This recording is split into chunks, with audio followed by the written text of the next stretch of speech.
Hi, and welcome to the Dad's Disney Plus Extra Volume 3, where we talk about all things Disney Plus. This week, we're going to be going over the original programming, which we always do here at The Guide, talking about all the various things that are going on Disney Plus, especially with regards to the weekly shows. If there's anything interesting, like Baby Yoda, or whatever else we're going to be talking about, it's all here. We bring it all to you first. Well, this week, we're going to bring in some things aside from the original weekly programming. We're actually going to talk about one of the new movies that are on that are on Disney Plus with William Defoe, which, given that it's got William Defoe, you can imagine what type of a movie it is. Anyway, so welcome to Volume 3 of the Dad's Disney Plus Extra. This week we're going to be covering 4 of the Disney original programming things. One of our loves, unfortunately, the Imagineering Story died. No, actually, it's still all there. You can still check it out, but it's ended. So there won't be any more original things to talk about. I'm not sure if I can talk about something without some new creations. Anyway, and then we're going to be covering one of the new Disney original films, which just dropped this week. So Volume 3 on its way. This week, with every week, we will be beginning with The Mandalorian, which was crazy this week. Of course, last week was the crime drama. Well, not the crime drama, the crime caper, where they all went in to be able to kind of rescue this one guy, and then they tried to kill him, which seems to be the norm. And so therefore he heads off after dealing with them to try to see what he can do. Now, what we find out is one of his previous friends, who were among the Bounty Hunters Guild, had contacted him. And he said, if you come to us, we will get you out of your situation. And we will let you protect the baby in the long run. Because you know that's what you want to do. And of course, the Mandalorian, he feels like he's got no other choice because they're going to keep coming after him. So he just figures, get this done. Local warlord, deal with him, end. Unfortunately, as things go, the local warlord situation isn't quite what they had hoped. And so after making a deal, he does go back and he brings 2 of his compadres with him. It is spoken person, and of course the lady who helped him out on the planet of Endor, dealing with that one local community. He brings them all with them as protection, because obviously he can't trust the guild after they tried to kill him. So he goes in there and he tries to negotiate with them. Of course, when he gets there, they realize that, hey, there could be a fight because... And then when they set up camp for the night, what ends up happening is dragons. Now, I had no clue there were dragons on this world, but that's very interesting. Breathing fire, crazy, jump from the sky, or maybe pterodactyls, I don't know. Jump from the sky, grab these people and run, tear them to pieces, sorts of things. And of course, his friend, played by Carl Weathers, gets hurt in the process. Baby Yoda, he steps in. Now, he seems to step in on various different things. Now, the thing is, you have to understand that this happens on the... Of course, we didn't realize there was Force healing until we had seen Rey do it in the new Star Wars trilogy. And so now we have Baby Yoda doing the Force healing on the Carl Weathers character. Of course, that changes his whole mind, and he ends up shooting and killing the rest of his crew, along with the Mandalorian, to be able to help them do what they were going to do in the first place. So what happens is they take Baby Yoda into the Warlord, or at least they say they're going to take Baby Yoda into the Warlord, and they bring him, or they create a thing that covers him up. And then the Mandalorian sends off his friend to the ship to protect Baby Yoda, keep him in there and lock him in until they arrive. And as they're pinned down, when the fighting starts, they contact him, he's not at the ship yet. Unfortunately, things don't quite go as planned. Of course, this means we have kind of a two-parter. Obviously, we're getting towards the end of the season. We have episode 7, but we do have a new person who's tacked into the list. Killing what looked like the Imperial crime lord locally did not solve all the problems, because evidently the issues go way beyond the local thing. It goes into the further entanglements which are going on. Now the question is that will this all have to relate to the First Order in the long run? Or will it have to relate to things going in Star Wars Rise of Skywalker? For those of you who have already seen it, I will not tell you some of the surprises.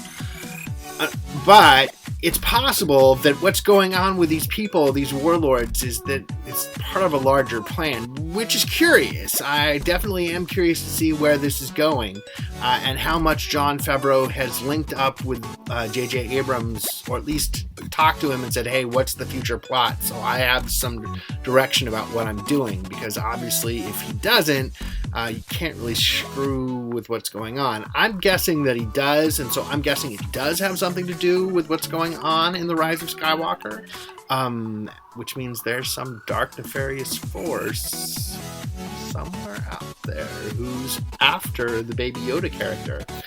Who knows why, but we'll find out, I'm sure. I'm guessing we just have another few episodes. Most arcs are about 10 episodes when it comes to streaming. So we'll see if it's 10, or unfortunately if it's 8.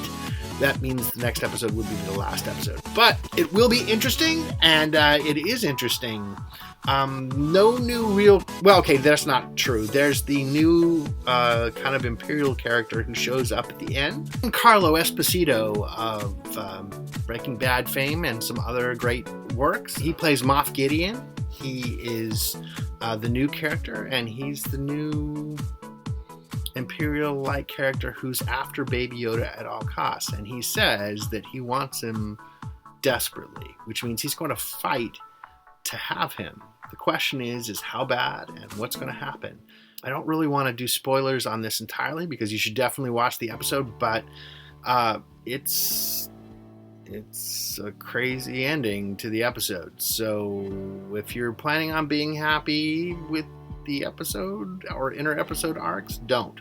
This is a two-parter, or at least this will be a running part, so it'll at least be a couple of parts.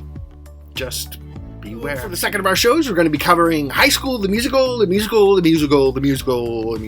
High School, the musical, the series. Anyway, so as my daughter said, it is cringeworthy television. She's 13, but at the same time, she seems to love it anyway. This week going on with High School the Musical, of course, last week the teacher got reinstated, and this week we're into Thanksgiving. So now we go into more of the teen drama and not necessarily what's going on with the high school administrator. However, the teacher does have something with the engineering professor or the robotics professor at the school, and so they seem to have a thing. That's part of it. Of course, we have what's going on with our main characters, Ricky, Nini, Gina, and of course the person who just doesn't seem to have a filter. EJ just can't keep his mouth shut, because once he starts admitting to everything, he just starts admitting to everything. Anyway, so they go out and they have Thanksgiving all together, and they decide to play High School the Musical, the board game, which one of the characters invented. So they go play around that, and then, of course, we find out before they actually play that Ricky's mom is now seeing a guy. Or at least Ricky certainly thinks he's seeing a guy, and the show does lead to believe that that's already happening, which is kind of crazy, which begs the question about whether Ricky's mom ever wanted to attempt anything with a dad anyway. And Then Gina obviously is dealing stuff with her family. We find out later that she ends up having to move, or she's going to have to move again. So how is she even going to stay there? And what the heck is up with her character having to move all the time? I mean, it's like, ooh, gee, we thought it would work with the other show you were on, so we'll just do it again. We'll throw your plot line into this plot line. What? Why? I mean, seriously. Cute as Andy Mack was, as cute as Sophia was in Andy Mack, having her come back and then have another series where she has to move again, it just feels all too weird. Anyway, so, and then of course the robotics professor and the musical instructor have a kind of a get-together over helping each other out, doing their robotics thing, and the fact that their Thanksgiving isn't as happy as they would have liked the other to believe. So it's all fun and games, and it's another week of High School Musical 2 drama, because what is cringeworthy television without drama? Congratulations. For number 3 this week, we're going to be covering Encore, which does a pretty much all-black school in Eisenhower High School, and they have decided they're going to redo a production of Godspell that they did about 20 years ago. And all of the cast and characters are back to do it. It's pretty typical. It's kind of found a formula. It's kind of interesting. This week, thankfully, there isn't necessarily all the drama, although we do have the one person playing Jesus who's gone through PTSD, and that's intense. Anyway, that moment where they're all coming together and they're all just kind of expressing where they are now and what they'd like to tell their former selves, wow. And, you know, they're all practically crying, remembering what it was like to be in high school.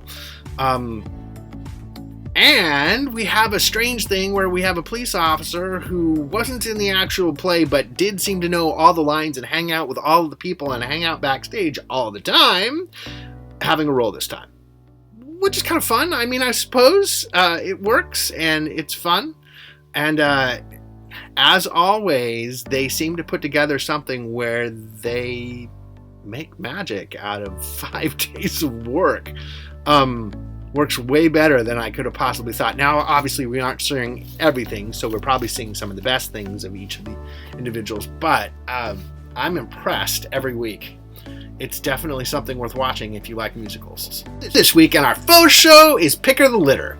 It turns out it's a new show about seeing eye dogs and the process of going from seeing eye dog to puppy all the way to the end. And we are going to be following 6 puppies throughout the show, which means for the most part all of them are going to pass on from week to week, because in the first week, they are all on their final test to decide whether they're even going to be a seeing eye dog altogether. It turns out that they train 800 puppies every year to be a seeing eye dog. Now, it looks like that's it's all in the Northern California area, not too far from San Francisco and Pleasanton, San Ramon, places like that. Places I know because I used to go to UC Berkeley. Anyway, so they're out there, and each of the individual families with their each individual story, or individuals with their individual story, they're all out there training the dogs. And you get the idea of all the things that they have to do and all the difficulties that they have to go through, because they can be playful but not too playful. They can't have an accident. They can't rough things around. They can't chew things all the time. They have to be able to deal with all sorts of different surfaces, because you can imagine a seeing eye person may walk all over all sorts of different surfaces that they don't see, and a dog can't exactly tell its person that it won't ever go on some of these things, or what if the seeing eye person needs to go over them. The dog has to be able to follow with them. So there's a lot of stringent things, and so all of these dogs are followed up with all the different families. There's the one person who's trained like 25 of them, but of course only 14 or only 13 have actually gone on to become seeing eye dogs, because the process is a long process. So we're just barely starting with the first episode, but there are some amazing dogs. I have never wanted to adopt a dog so much as watching that show. Oh my gosh. These these are some cute things. And then I'm thinking, oh my gosh, if I was like a trainer, then I'd have to do it. And then I would be crying because I'd have to give up the dog every year. Can you imagine getting a dog and then, having to give it up every year, and then essentially getting a puppy, because now you're constantly raising puppies and new puppies all the time and giving it up every year, just the emotional attachment.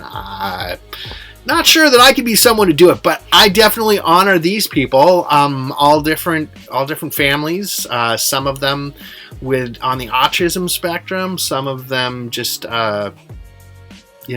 just love dealing with dogs. Two of them have been doing it for quite some time. Most of them are fairly new. So it's kind of their first experience going through the seeing eye process and then having to finally give up that dog. We will see what happens next week, because obviously this week, this was just kind of our introduction to the dogs, meet all the different dogs, and then see whether they passed. Most of them did, except for one who at the very end decided he would have an accident. He was part of the family with PTSD. Or not PTSD, with Asperger, on the autism spectrum. And kind of sad. Hopefully the dog can make it. They are going to tell us next week what's going to happen with them. Of course, they have to end the cliffhanger for us because, it's great television. Finish this up this week. We're going over the new Disney Plus movie that they released called Togo, starring William Defoe, which... It turns out, I have seen the Balto movie a few times, obviously, about the dog who saved the families. But it turns out Balto was only kind of one of 6. And really all that happened is Balto did the end run. And of all the dogs who did this massive journey out in this crazy weather across cold and snow and ice and everything else like that, Togo was the one who did the vast majority of the miles. He was the dog that was sent out there with the guy to bring back the serum in the first place. Once the guy was out there, they then realized, hey, maybe we should have runs for separate parts so that, nobody kills themselves. We'll just let the first guy kill himself first. And when he gets out there, he lucks out and he runs into one of the guys on the teams, or else it wouldn't have worked because they wouldn't have had enough people to do the runs. And so thankfully he ran into him while he was out there, and he starts bringing the serum back.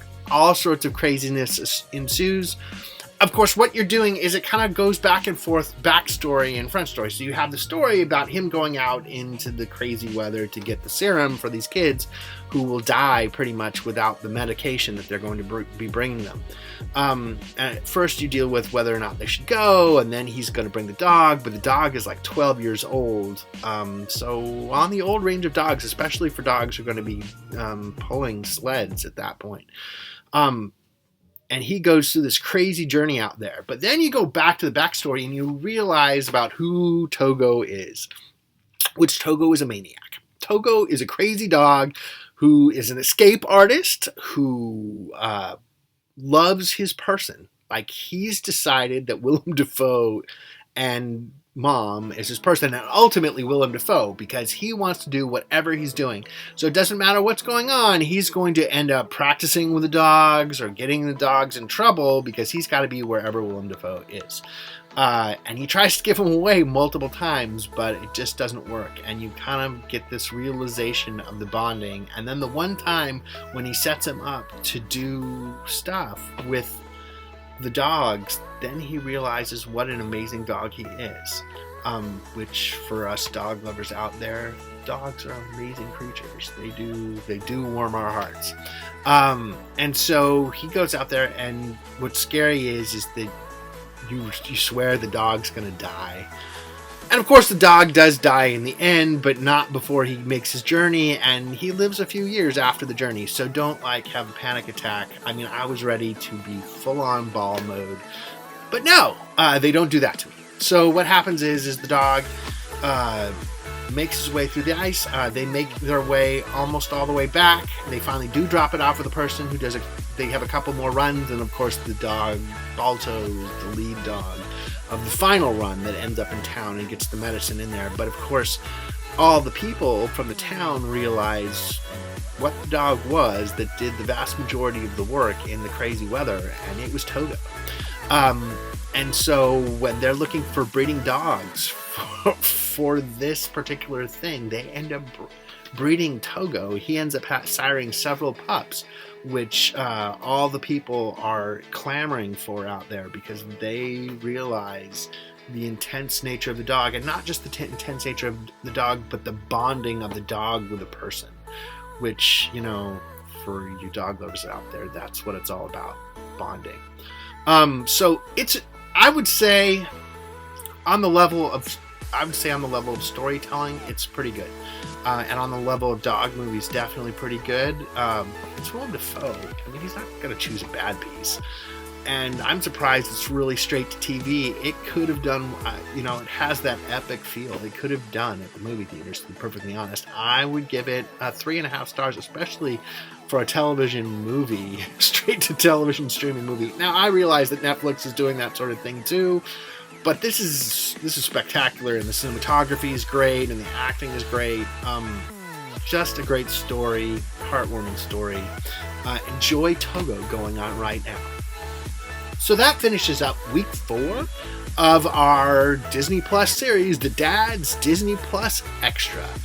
Each week we'll be covering more of the different things. We hope you enjoyed everything that's gone on this week. Definitely check out Togo and be prepared for the darkness of the Mandalorian. And also go out there and enjoy Star Wars Rise of Skywalker this week. I will probably do a review. Well, I've already done a review at the guide. Definitely check out my review. I may do a video review just to kind of discuss some of the different things that I thought about when it came about the movie that I didn't have a chance to think about when I wrote about it.